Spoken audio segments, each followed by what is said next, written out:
preamble on those two new episodes. Today was episode 186 with Chris Clodier. It was really a great episode. It was all about technology. Chris created a website called shoptechnologytimeline.com, and he created this incredible, if you will, mind map of a time grid as to all the challenges that shops are facing today with technology and how to implement them, and frankly, when to implement them. And I was pretty darn impressed with Chris's story, so we had him on. He was on for, this is the second time being on, and so I really encourage you to listen to 186 with Chris Clodier. It's, I've got a link to his website, which is shoptechnologytimeline.com, and I've even got the infographic up on his show notes page. On Tuesday, an episode with Bill DeBoyer Jr. from DeBoyer's Auto Sales and Service. He's a used car guy, an auto service guy, second generation DeBoyers. His dad started the business back in the day. Bill has his AAM from AMI. He's a certified master dealer from the National Independent Automobile Dealers Associations, NIADA. I'm sure you've heard of that.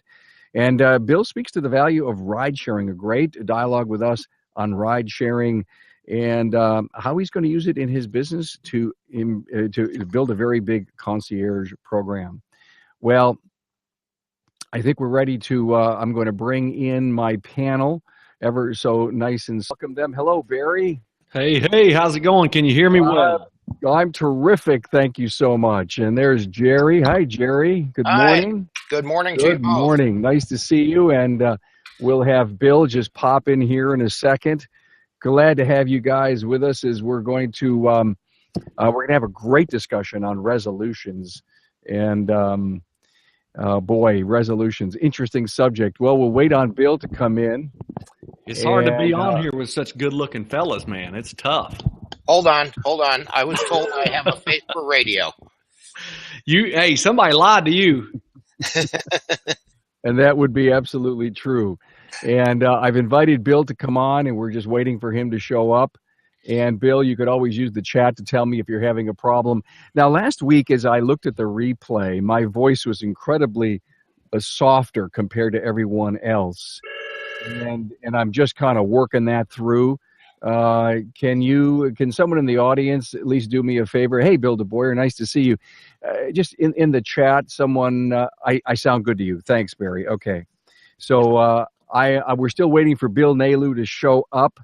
And although he is on the show with us, he has yet to come on. And Bill, I'm going to invite you to come back and be invited. And in the meantime, let's jump into this 2017 resolutions, concepts, and ideas that we want to talk about for the aftermarket.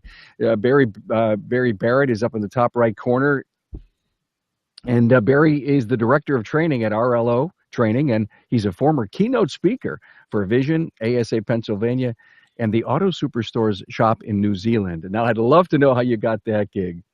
His passion is helping other people to find their passion through service advisor training. He believes that you have to be before you can do, and you have to do before you can have all that life has to offer. Pretty good, huh? All right. Oh, really good. Jerry Kubitsky. Jerry, celebrating 31 years at Summit Transmissions in La Mesa, California. Jerry started as the front office manager. Now, there's a success story. The company, which started out as a pure transmission shop, now does all types of repairs, including tune-ups, suspension work, and differentials. Jerry also serves as one of the directors of ASCCA at the state level, and as well as an advisor for 2 college boards. Now, I do have a bio on Bill, and trying to get in, can't see here. All right, Bill, I'm going to continue to invite you in, and then I know we're going to hook up, and Bill, and as soon as you show up, we're going to do your bio, and we'll bring you into the conversation. So, resolutions.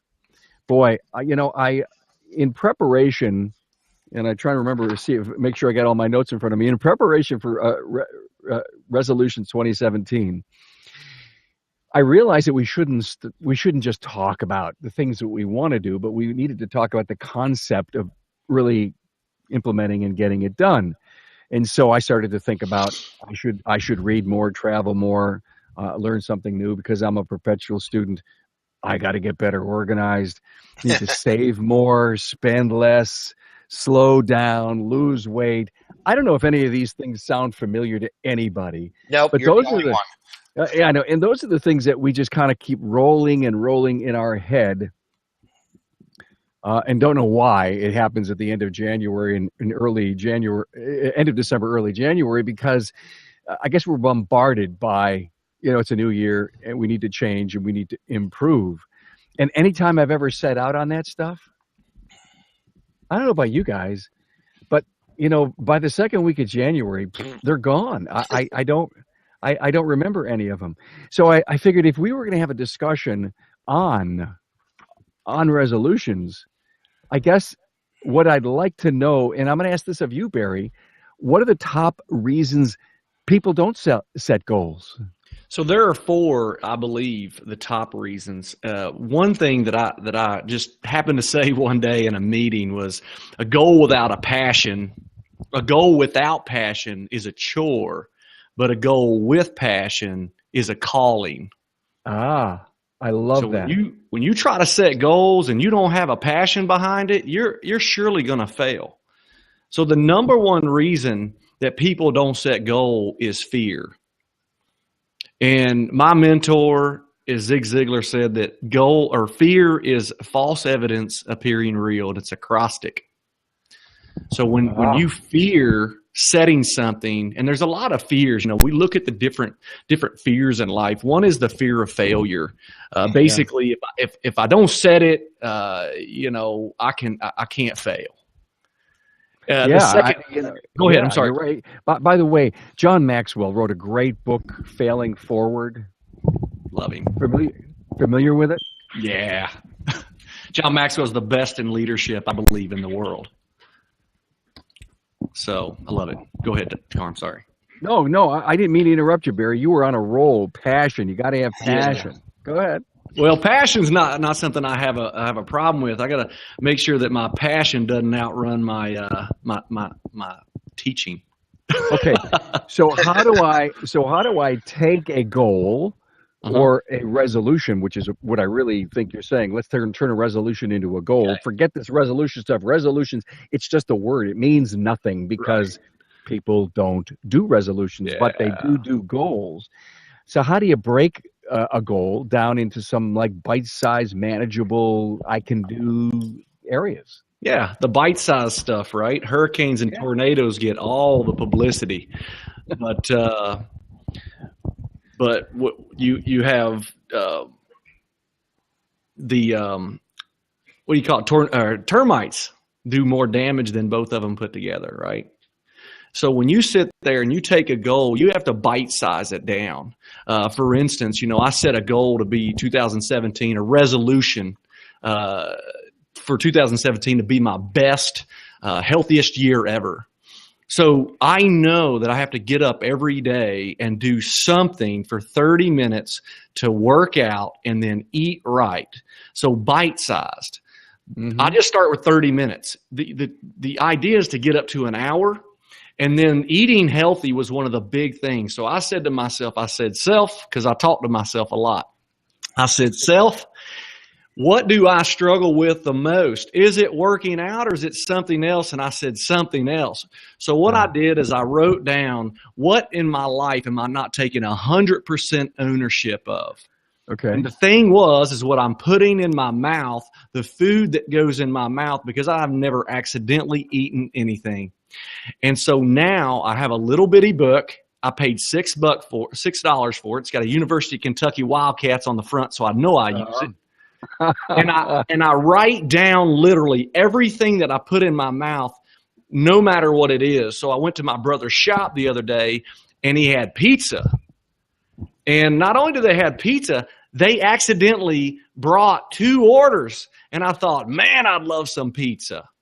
But I knew that if I put that pizza in my mouth, that I had to write it down. So that's bite-sized. I get it. So the word discipline, it seems to be floating up there. And we know that managing, I'm sorry, Billy is trying to get in here.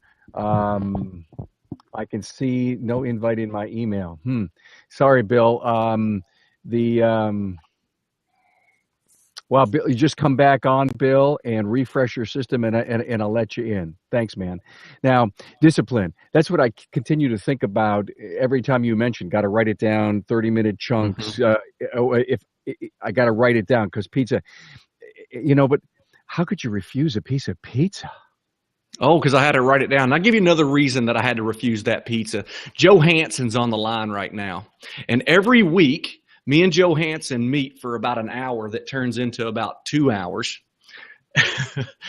And so we are going through a book right now, and it's Darren Hardy, The Compound Effect. And basically it is you make choices, then you create habits, and then you go get momentum. So not only do I have to write that down, and I know how to write it down, like I got to tell Joe Hanson about it this week. And that's a different level of accountability. So discipline is, in my mind, a false thing. If you read the book, The One Thing, discipline can only be, maintained for so long, but those habits will take over when discipline starts to break down. But accountability partners is what gets you there. Got it. Very good. Jerry, how do you keep score of what you actually got done? If we listen to what Barry says and you write them down and have goals, do you love checking things off the box?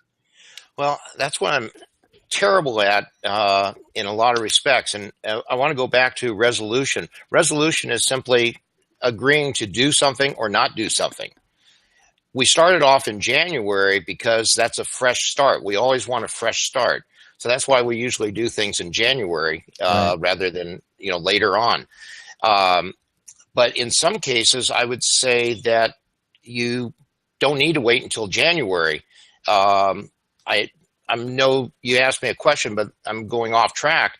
One of the things I did is about 3 years ago, I just started getting to the point where I felt down with the business. I'd been here for a long, long time and just, was routine and so on and so forth. And what I ended up doing is mentally thinking, okay, I just purchased a business. It's a turnkey operation. Now what do I need to do to improve it? And I went from there. And I didn't wait until January to do that. It was just a mental thing of saying, let's start fresh. What do I need to do to improve this business? And that helped tremendously. Back to your original question as far as keeping track. What I have is a bulletin board right above my desk right now. And I set up some goals. And I have them up there. And yeah, I'm checking off like one of the things that I just completed on. I checked it off. It's sitting in front of me so I can look at those goals and make sure that I take care of them. So these aren't personal goals that are in somewhere emblazoned in the back of your mind. These are public goals.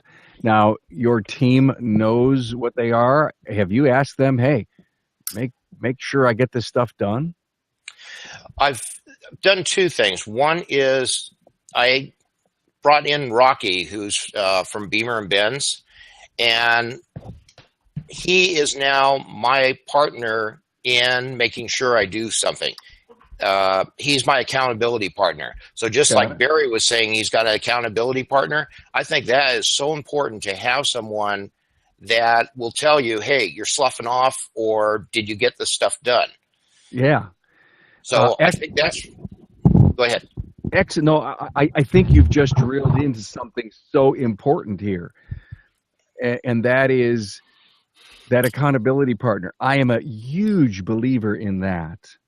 And I don't think, as good as you may be, CEO of GM, somewhere along the line, we're all human. And we always have a tendency to sometimes take the path of least resistance. There's nothing wrong with that. You can't be a superstar 110% of the time. And so you brought in Rocky, and Rocky's going to, did you share with Rocky the things that you want to get accomplished and do? I emailed him, and then what we're doing is every Monday we're going to Skype together for an hour, and he's going to give me what he wants to do. I'm going to tell him what I want to do, and then what we accomplish during the week. Yep. So that's an accountability. And I think, like, how many actors don't have coaches? How many professional athletes don't have coaches? It's what's important, but we don't, as a human being, it's like we don't want that. We don't want somebody that we're accountable to, and that's the best thing to be successful. Is have somebody you're accountable to. We're driving into an interesting realm, Barry. We're talking about coaches, we're talking about mentors, we're talking about accountability partners. This whole thing may just get this kind of flavor that says, okay, get the resolutions, but get someone to help you with them. Yeah. Yeah.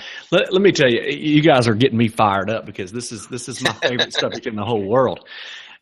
Every week, I have a list of coaching customers that someone like Jerry would hire me to train their people. So we've got somebody paying someone to really, for me to coach them, and it wasn't their idea.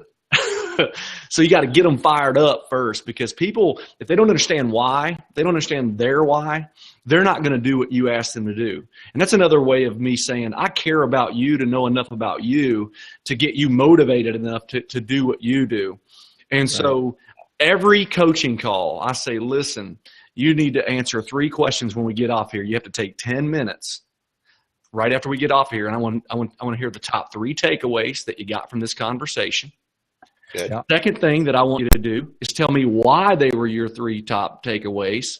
And the third thing I want you to do is tell me how you're going to implement these 3 in the next 2 weeks.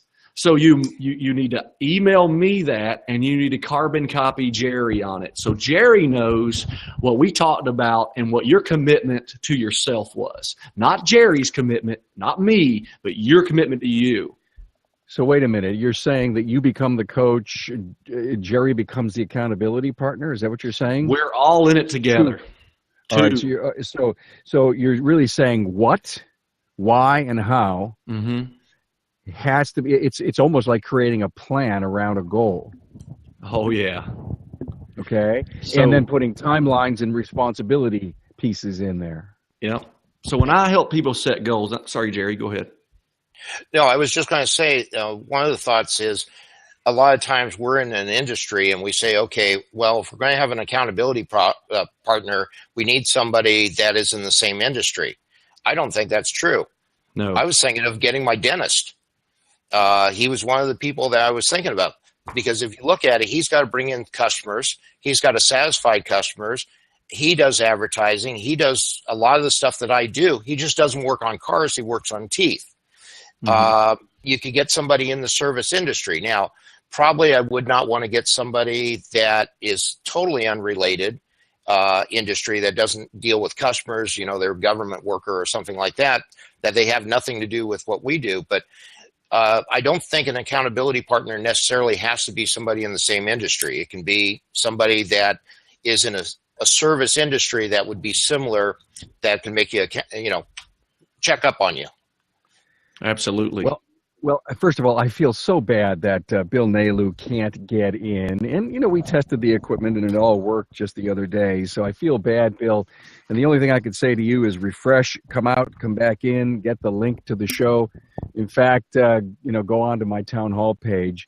And I'm also really sorry that we're not on Facebook Live. That's really a shame. But don't forget that if anyone would like to be into the audience, and the audience continues to build. We've got a few more than last week, and I envision having thousands watching this stream as we progress during the year. remarkableresults.biz/town hall. And I'm even working on a shorter URL so that people can really get engaged with our live broadcast. Remember, bringing expertise in these live forums to the industry. And one of the things that I do want to mention is that what's coming up next week, we're discussing what are the great qualities of a service advisor. The week after that, preparing your business for sale.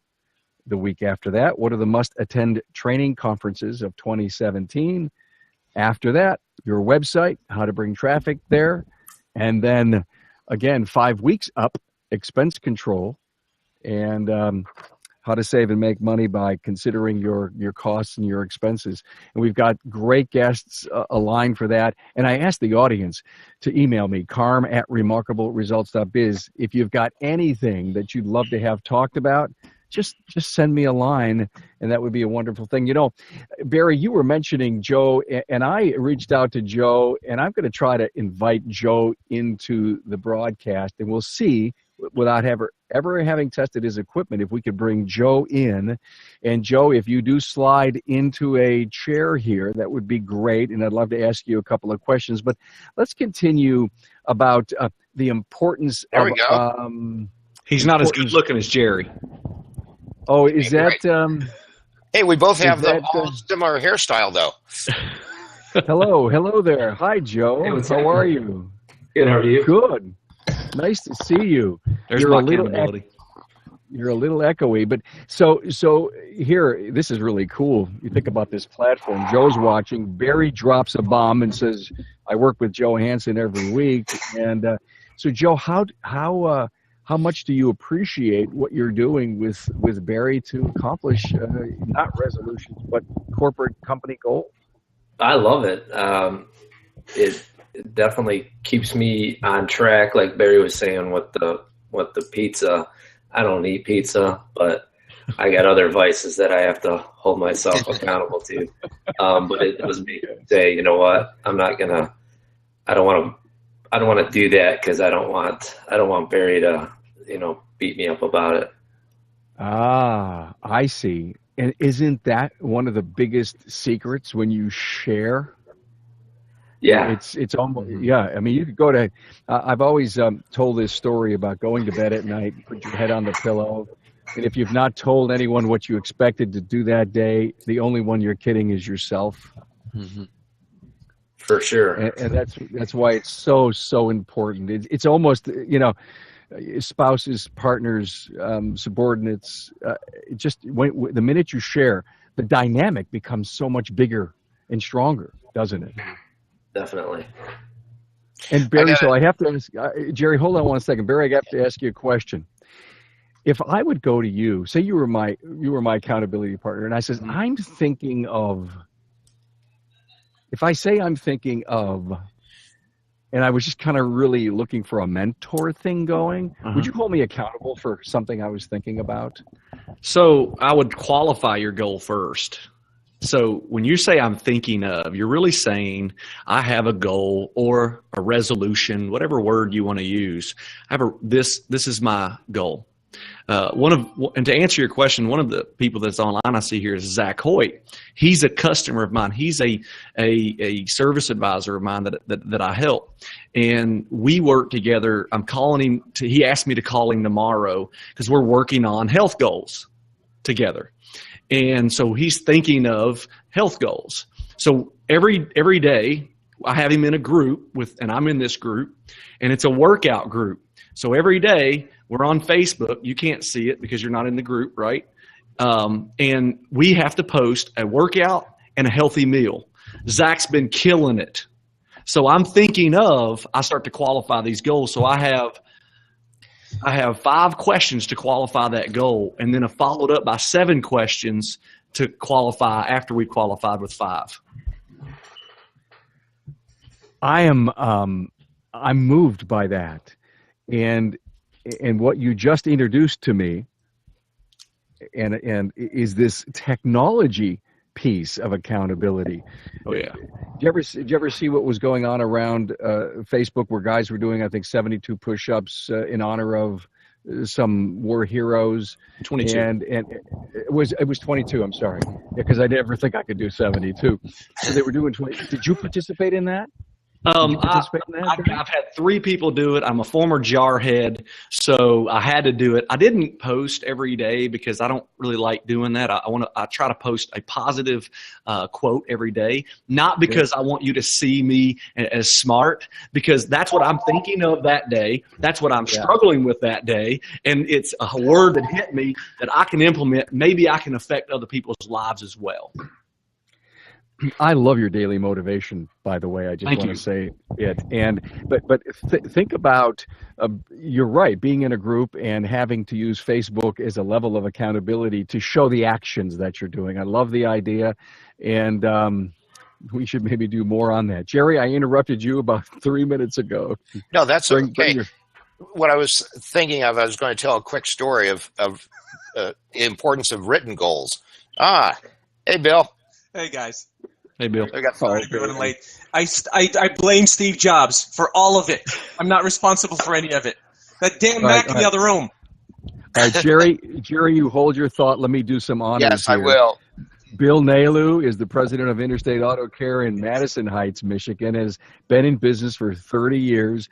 Listen, we did a podcast together. Bill, what was the number of it? Well, we did. I don't know. It was 39, I think it was, and then we did Yeah. Myth, and I think we did the. Yeah, we did a What is this? couple. He's one of my favorite guests. But you got to listen to 39. It's an extremely emotional episode. It's one of my faves. Now he currently spends about 60 hours a week.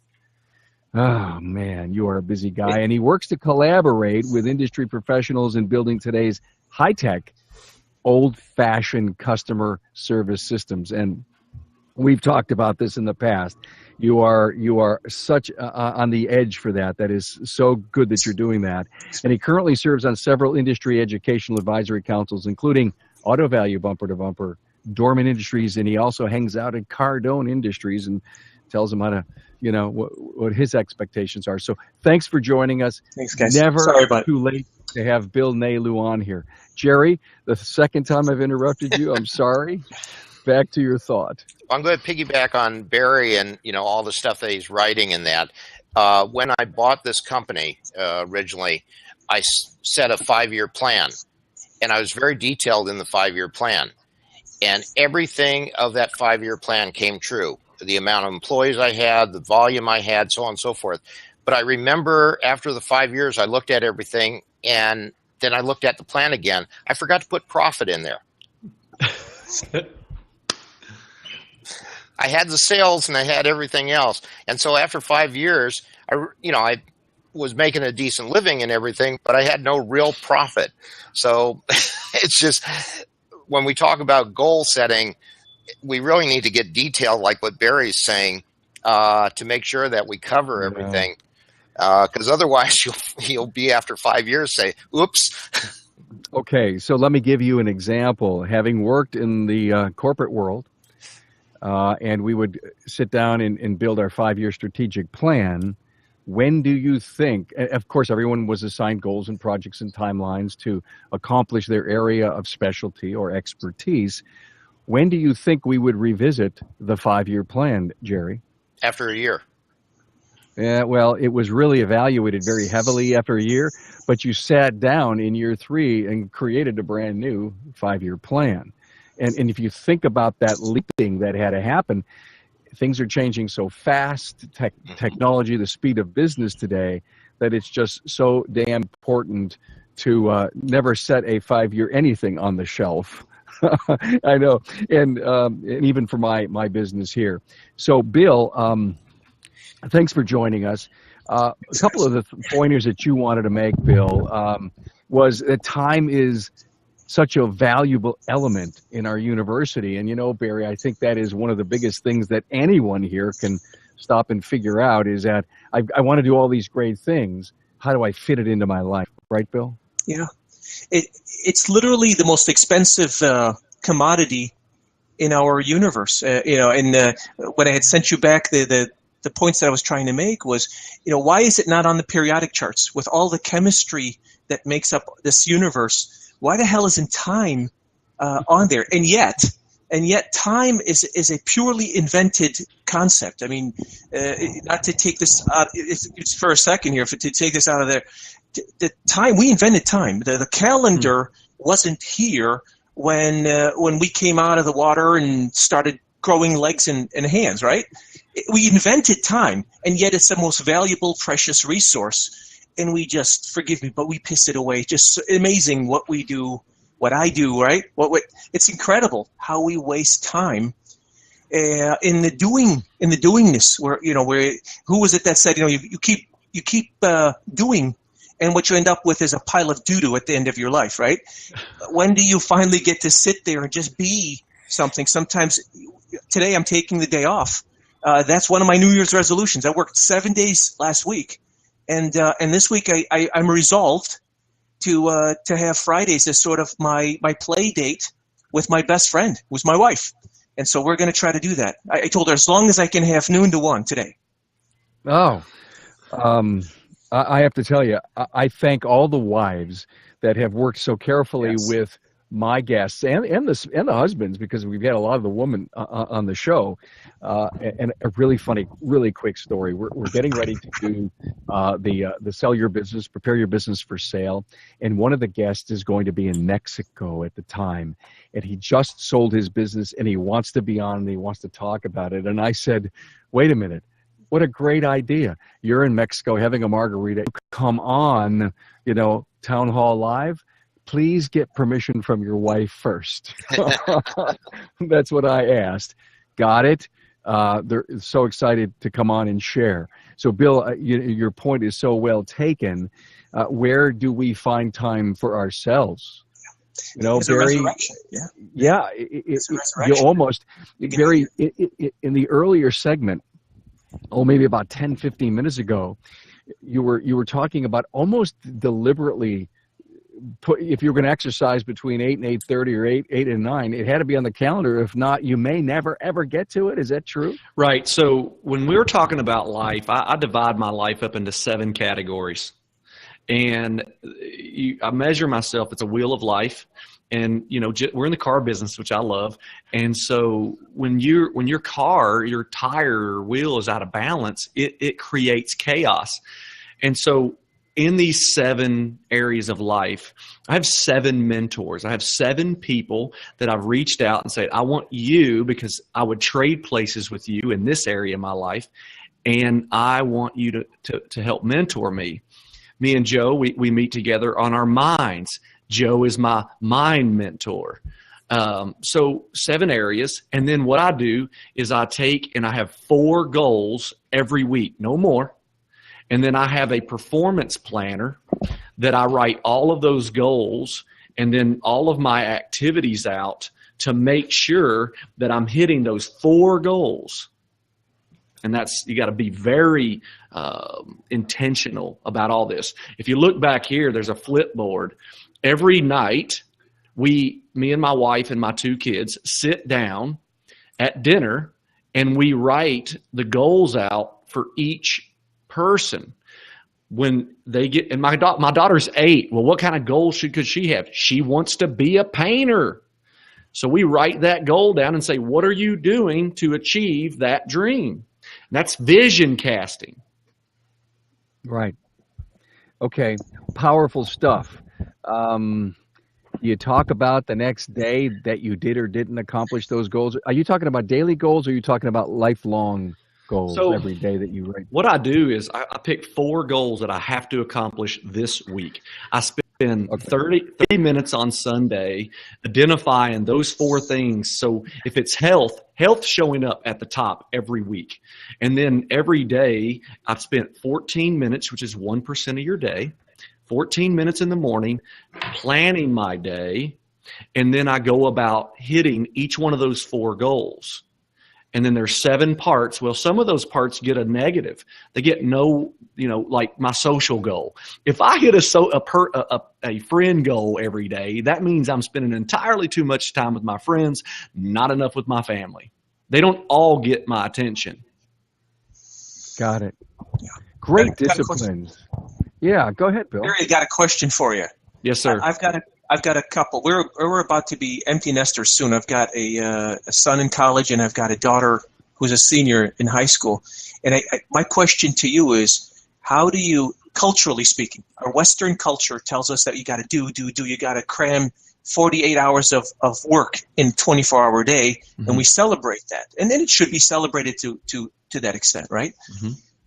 One of my favorite stories was an accomplished young man who was always at the top of his class, got through college, went to a Tibetan monk to study about the meaning of life. So he knocks on the door and he says, "Right, I've got all these things that I've accomplished, and I want to study. I want to figure out, how do I become whole?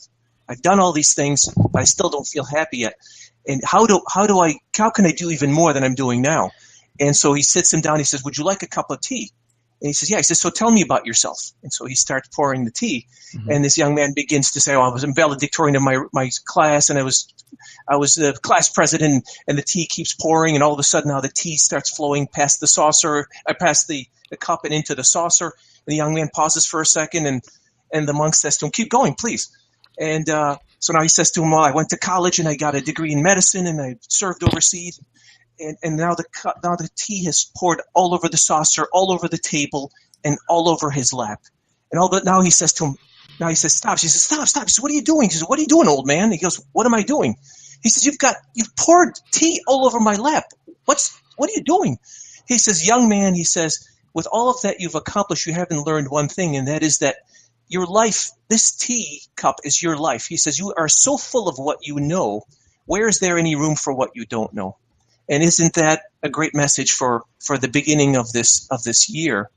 And that is that I think perhaps before we start talking about what we want to accomplish, maybe what we want to unaccomplish, all of the things that we need to divest ourselves from, to empty ourselves before we can start filling that cup of tea, right? All right. There's one quote I said here, I looked at today, and T.S. Eliot, "For last year's words belong to last year's language, and next year's words await another voice." Yeah. So your question, I love that quote. T.S. Eliot, how can you not, right? Yeah. Yeah, so how are you going to navigate these waters? I failed. We failed. My wife and I failed to some extent. We feel like we lose sometimes. We've got kids that are doing because they see parents that are doing. So I'm sorry. The beautiful thing that I love, Bill, is here's one thing that I know about you, is your dad came from a very different country that was not like ours. And he had to come over here with no money, because if he had, he'd have gotten in trouble. He wouldn't have made it. Not only would he have made it, but he would have been, he wouldn't have been alive, right?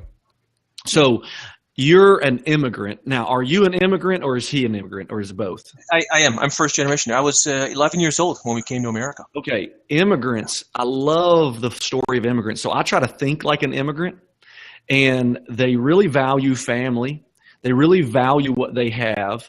So, and I think that you fail your way to success. I love that. Yeah, and so exactly. To answer your question about your daughter, like, what I love, and Zig Ziglar says is, failure is an event, not a person. Yesterday really did end last night. And I don't believe for a second that you failed her. What I do know is that we're always actively messing up our kids. I'm messing mine up. You're messing yours up. It's because there's, we cannot be all things and do all things. What I do know, that if you'll list your value system in orders of importance, that you will, fail your way in the right way. Okay. So to answer your question is, I think what you're trying to say is, how do I help my daughter understand what her why is, what her purpose is, and how do we help her achieve that? Is that what you're saying? So yeah, it's a blanket statement toward what we've been cultured in Western culture, and that is that we place value on what you get done, mm-hmm. and what you instead of what you already are. What you already are is the raw ingredient for what you want to become. Okay, so I refer to myself, and I'm gonna write a book. Don't steal this title, Joe Hansen. I'm gonna write a book called Successful Failure. Yes. Because and this is what's really awesome. This week, last week, I got a message from the superintendent of the school that I went to, my high school. He's writing it down. Okay, I know he is, and so. Joe's writing the book right now. Yeah. Yes, that's how he is. And so I graduated high school with a strong 1.8. Okay. So now I read 3 books a month. I can't wait. I was in remedial reading when I was in school, all the stuff that you don't want your kid to be. Yeah. But it was my superpower. And now I found my passion. And he said, you do motivational speaking, right? And I said, absolutely. And he said, how much? Now, I do charge a fee for service, but for him, it's for free because not for the teachers, but for the student that I could help to impact through the teachers to understand that doctors and lawyers all are great.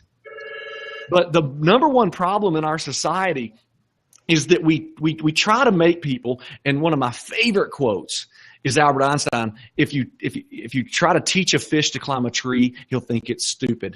And that's huge. So how do you do that? You find your purpose. And when you find your purpose, your purpose will make a way. Is that okay? Yeah, absolutely. By the way, Barry, my purpose is to get my friends in the automotive aftermarket to pay it forward. Awesome. And to bring this platform to everyone in the industry to find their bachelor's degree from the School of Hard Knocks.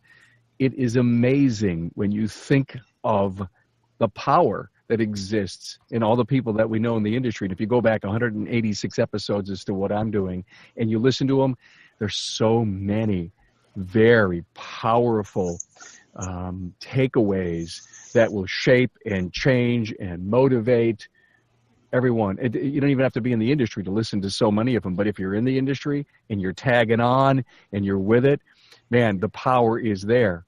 And as is evident by the incredible discussion here today. I thought last week was good. This customer loyalty thing last week. This one is like off the charts, and I can't believe I can't get out on Facebook Live. It's just bombing out. So we're going to have to take this recording and somehow get it out into YouTube and quickly up on Facebook this weekend so that the bigger masses of the world, and until we grow our Huzza audience here, this is so powerful. Thank you all so much. I think the wisdom is incredible. Now, by the way, we have our special guest, Joe Hansen, here. Incredible episode that I did with you, Joe. But Jerry, I'm going to go back because you never, ever had a chance a half hour ago to finish your thought with us. Now I don't even remember what the thought was. But I will say one thing. People, we're entrepreneurs, okay? And I always have the joke that if somebody says, yeah, I'm working 12 hours a day, I say, oh, you're a part-timer. Yeah. Because we're so driven, Barry. I mean, that's what everyone is saying is we set out to accomplish things. Barry, I love your disciplines. I love the tracking of what you're doing, your 7 houses. And we could listen to you and say, I'm going to do this, but it's so much more harder to implement because, you've got to find those mentors. I love the writing down with your family. These are all, I didn't do any of that. And, I feel inadequate as a parent, but, no. and when they're out of the house and they're off and on their own and I'm empty nesting. And by the way, Bill, just call me and I'll tell you how cool empty nesting is. Yeah, I will. Yeah. I mean, I'm listening to Barry and I'm going, I don't have time to write all these things down. You see all that? I know. Yeah. You do. See, he's a Ziegler guy, and there's so much to learn from Ziegler. Mm-hmm. I'm Ziegler certified, legacy certified. It's the best decision I ever made. So what about the rest of us that aren't as disciplined as you are? No, I'll tell you about the rest of you. That's why there are certified coaches like Barry out there for people like us to hire or to listen to and improve your world.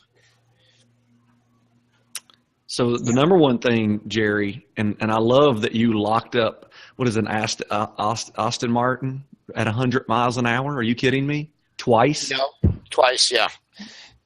It's so... Now, wait a minute. Yeah. Let me just stop for a minute and praise Barry for just a moment here. Obviously, Barry's a fan of the podcast because all the things that he's dropping here today is because he's listened. Yeah. Yep. You know, the Yeah. learned. Listen, the learned people who continue to learn will inherit the earth. And I can't remember who said this, but the learned will find themselves beautifully equipped for a world that no longer exists. And I love that quote, and I wish I could remember who said it. I cannot. But you're right. But the number one thing, Jimmy, is this. If you look at the highest achievers in the world, and Bill said something about Bill Gates, which Joe loves because we go back and forth on this subject. But the biggest, highest achievers, it's not what, and Warren Buffett said this. He says, for every yes that I give 99 no's. So Jerry, stop saying yes. Well, I think you bring up a great point, and the great point here is the value of the word no, Barry. Yeah. And so, Bill, it looks like what you did was said no to Fridays. Good for Bill. Yeah. Yeah, you said no to Fridays, and how I'm going to put you on the spot, my friend. When are you going to break that? Here's the answer for you. The way probably most people do. Today's the 13th of the month, right? I read a stat. We all know this.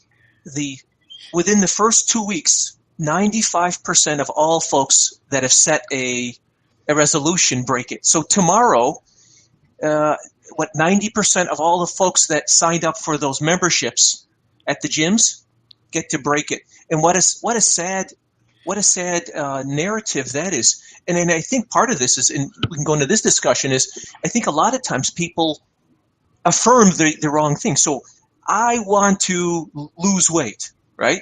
You're not affirming the fact that you want to get healthier and gain muscle mass. You're saying I want to lose weight. So because you have this negative, what you're actually identifying with is the fact that you are too heavy and you need to lose weight. So you focus on losing weight, and then you create the back end to how you're going to cheat your way around it, and then people wonder why the diet industry is a disaster. And I think same thing with our professional industry is I'm going to resolve to, I'm no longer going to deal with price shoppers. I'm going to fire price shoppers. Well, the problem is you've built your business on a pricing paradigm that doesn't include features and benefits in it. So one of the resolutions that I've set forth, and you know how passionate I am about this, Carm, is I'm going to start codifying to our consumer, not what we do technically and why we should get paid, but how expensive it is to hire this $49 an hour brake job guy. You saw my post today with the maple wood for brake pads. I did. It's a joke, but it isn't a joke. I have a video that I'm going to put out next week with a brake line that was routed under a fuel tank. That's a repair shop with an invoice with a technician certified on the invoice. That's the amazing thing about it. This wasn't some Mickey Mouse that did this in a driveway. This is a repair shop in our industry that is responsible for something like this. My resolution is for us to continue to integrate very much in the same way that we're doing right now. Ever more integrating, what's the word that you coined? Cooperation, right? We cooperate. The Napa guys, no, it's not value guys. Well, somebody, but I heard it from you first, so I learned it from you. I give you the credit for that. We got to cooperate. Cooperation has to become our thing. How cool is that when we can sit at a table and we might fly different flags, but we can say, here, you know what? You build that mousetrap better than I can because I know that I'm going to learn from you. And that's how we evolve. That's how we've evolved. That's the only way we're going to be able to evolve as an industry. A great point. Now, it's about, I'm trying to keep these to about an hour. It's lunchtime in the East Coast. It's second cup of coffee out on the West Coast. And hey, Jerry, you have a business to run. And Joe, I wanted to, Joe, I know you came on about a half hour ago. We asked you a few questions. Joe, you got anything to bring to our panel here? Just the, on the topic, I would just say that, how I've able to keep my resolutions, if you will, is to just have systems in place to protect myself from myself. Learn to say no a lot and it's not so much what I say yes to, it's what I'm saying no to this year. Protect yourself from yourself. Mm-hmm. Yes. Woo. Okay, let's go around the room and let's take a final. But before we get a final from everyone, I do have my quote of the week. Listen, don't forget, remarkableresults.biz/townhall, and you could sign up and get into the audience and get a reminder every time we go live. We're doing this every Friday, noon Eastern, the only premier first automotive aftermarket town hall meeting. And if they continue to be as good as these last 2 weeks, we're going to win some kind of Golden Globe, Oscar, Emmy kind of thing. I'm sure of it. my quote of the week, and by the way, it's all because the guests are bringing their passion to the discussion. So I thank you all for that. Quote of the week is from Jim Rohn. In fact, it was Marianne Croce who mentioned something, and I think there was some side chat going on. But here's the quote: "Motivation is what gets you started. Habit is what keeps you going." And we all could use a dose of that. Motivation is what gets you started. Habit is what keeps you going, from Jim Rohn. So let me, I'll start with Jerry. We'll go to Bill. We'll go to Joe. We'll go to Barry. Jerry? I don't have you just went off the mic. Can you hear me? Yes. Okay. I don't have a quote or anything. I love this discussion. It was very good. I don't know if we kept on resolutions completely, but it was a great discussion. I loved hearing everybody. I just want to now hire a service manager full time so I can listen to these broadcasts and be educated. Perfect. You know, let me tell you why I put resolution out. And I think it was just a strategic decision to say resolutions 2017, because we weren't going to talk about losing weight and all that stuff. And then, like you say, it's 2 weeks in. Why are we talking about this? Because I'm never going to do it anyway. We really did go into the depth of where we needed to go, and that is to how to hold ourselves accountable for goals. And it doesn't need to be the beginning of the year. It could be what are your goals going to be in August for the last half of the year. So but I think Barry is right. We need to make sure that we have details of how we're going to accomplish those goals and put them into small pieces. That's what I did. When I talked to Rocky the other day, he says, "That doesn't sound exciting, your goals." I said, "No, but they're manageable. I can get them taken care of." Yeah, well, there's another secret about having SMART goals, and that's another whole hour we could talk about. Okay, Bill? Quick story. Mother Teresa gets on a radio station one day, and the announcer says to her, "Welcome to America. I just want you to be aware of the fact that there's 100,000 people watching us today or listening to our voices today. So let's get this started. Where do we send the money to?" And she looks at him dead in the eyes and she says, the kind of work that I'm doing doesn't require money. And so now he's embarrassed by the shallowness of his question. And he says to her, "Well, okay, surely you can use some food. Where can we ship the food to?" And she says, "The kind of work that I'm doing doesn't require feeding people." And so now he goes to break. Oh, actually, he says to her, "Well, medicine. How about medicine?" And again, the same answer. She says, "The kind of work that I'm doing doesn't require medication." And so now he goes to break, and he's practically on his knees, and he says to her, I get it. It's not about what we do for other people. What can I do? What can I do to be who I need to be?" And she says, "You really want to know what you need, what you could do to help me here?" And he says, "Yeah, anything." And she says, "The next time you walk out of the studio and you're walking down the sidewalk and you find somebody who's living on the street," she says, "it's your job to convince them otherwise." And that is my last resolution for our industry, and that is that we leave no man behind. Some people can't be saved because of the fact that they won't change. We understand that. But when somebody calls us, when somebody calls on us and says, I'm ashamed to say that I need help. And this is men, right? This is us. We don't want help. We don't need help. It says, I think what we need to do is be a good role model. Ask for help and be gracious enough to get help. If you ask for help, then shut up and listen. And if you don't agree with it, then throw it out in the trash. But listen, give somebody a chance to pay it forward or pay it backwards, whichever way that works. Mm-hmm. I knew I could count on you for a very powerful ending statement. Real Joe? short. Thank you. Perfect. Well, I don't have anything that powerful there, like William there. But for me, when you guys were talking about accountability and Bill, how you were saying about being a good example for your daughter and that. And I think, to me, I look at what my dad has done, and he's just provided an example of how we're supposed to do it, right? He worked a lot, and that's fine. It was great for us, and I was able to see that and adjust what I want from that. But more importantly is that I also learned that I don't look to one spot for all my guidance. I have for fitness, I have someone that I look to and stay accountable for fitness, for life coaching and planning. Obviously I talk to Barry, and, so don't be afraid to have different mentors in different areas of our lives in order to stay on track.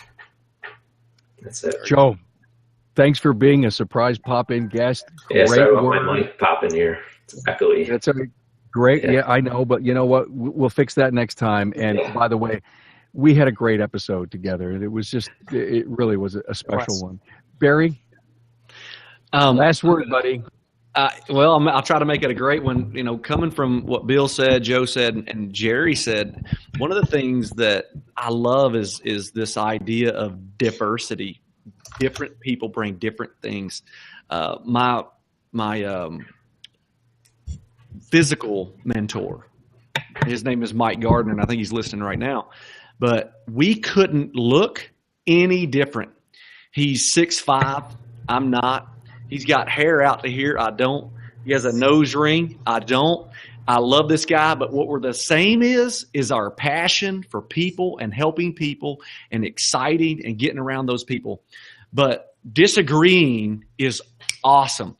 If you can disagree without being disagreeable and take the other person into account and seek to understand and not be understood first, right? That's a good book too. And so that's what we want to bring, is this diversity and understanding. Like Bill said, Mother Teresa understood the business she was in, business quote, right?